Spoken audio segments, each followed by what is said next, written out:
plaisir de vous retrouver en ce début de semaine pour vous informer. Bonjour à toutes et à tous et bienvenue dans votre revue de presse quotidienne avec les quotidiens du groupe L'Économiste. Au Bénin, l'interconnexion des services financiers franchit une nouvelle étape. Ce lundi 2 mars 2026, selon la manchette de l'Économiste du Bénin, Ecobank et Celtis Cash ont lancé le 26 février 2026 à Cotonou le service Push and Pull permettant le transfert instantané de fonds entre comptes bancaires et portefeuilles mobiles.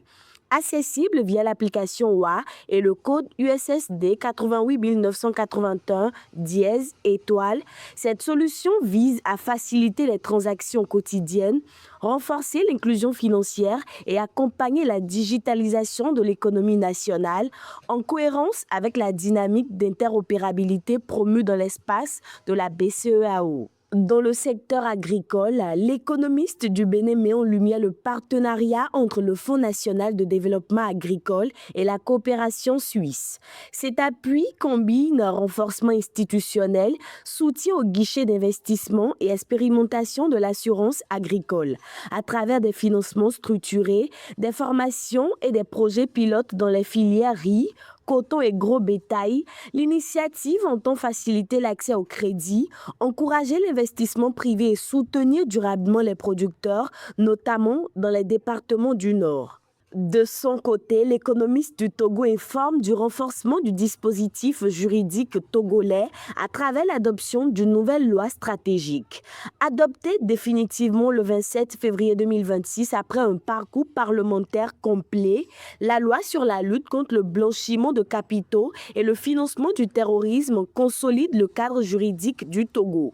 Le texte modernise les mécanismes de surveillance, renforce les obligations de vigilance et améliore le gel des avoirs liés au terrorisme. Selon les autorités, cette réforme vise à protéger l'économie nationale, préserver la sécurité collective et consolider la crédibilité du pays sur la scène internationale. Dans le prolongement de ce renforcement du cadre juridique contre les flux financiers illicites, le Togo se distingue également sur le terrain de l'égalité économique.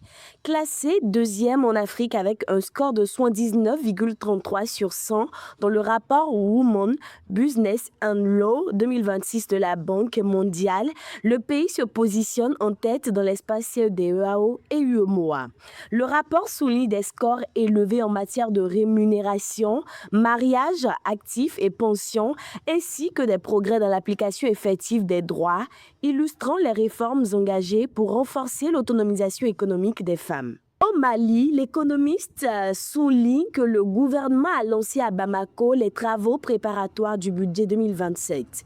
Selon le ministre de l'Économie et des Finances, le pays table sur une croissance de 6,5% en 2027, après 6,3% en 2026 avec un déficit budgétaire prévisionnel limité à 2,7% du PIB, conforme aux critères de l'Union économique et monétaire ouest-africaine.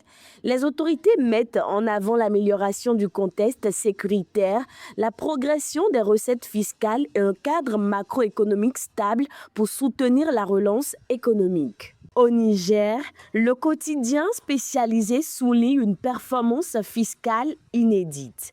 La Direction générale des impôts du Niger a franchi en 2025 le seuil des 1000 milliards de francs CFA, mobilisant 1045,83 milliards contre une prévision de 986,34 milliards, soit un taux d'exécution de 106,3%.